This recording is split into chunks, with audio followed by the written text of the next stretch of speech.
เสียเด้วยเสียด้วยบุกคนห่วงเนาะเอาไปหาได้เข้าหูไปหาได้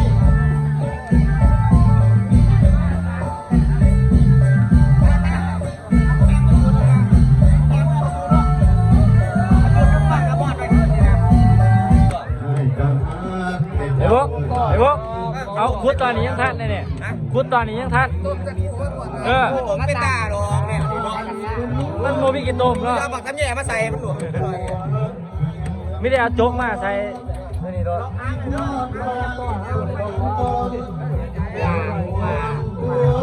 พี่ไปว่าจะได้นะป้องก็ว่าขวดเดียวพี่มันสว่าง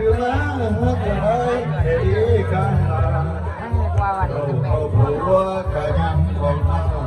ตะวันบนฟ้าดูบนมันก็ว่าแรกอย่างพวกลงไปพวกลงไปคนละกำไม่นานมาหลังตะวันแห้งขยาไปโบรา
ณทุกท่านที่มาตัดให้ดีพี่น้องเลย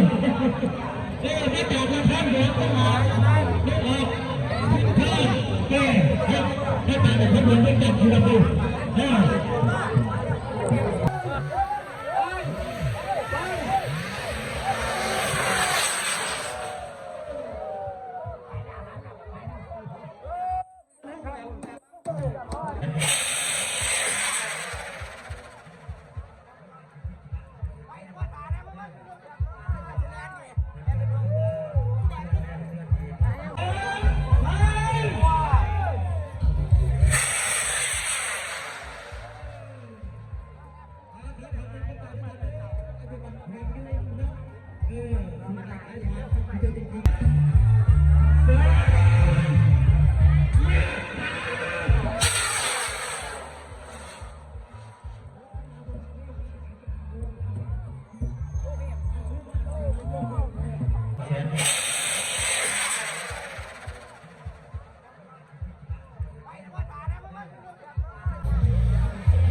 ว่าจะไม่ตัวกูบาดไป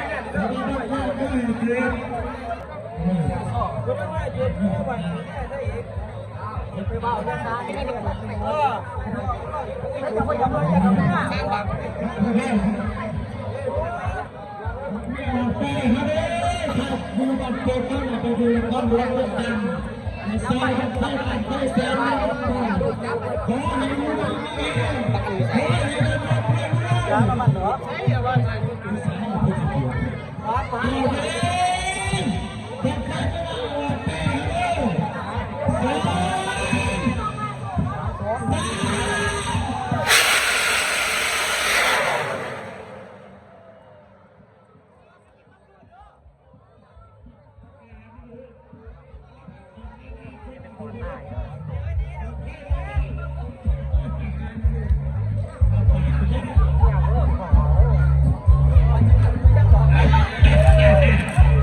ปอดแตกปอดแตก เว้ย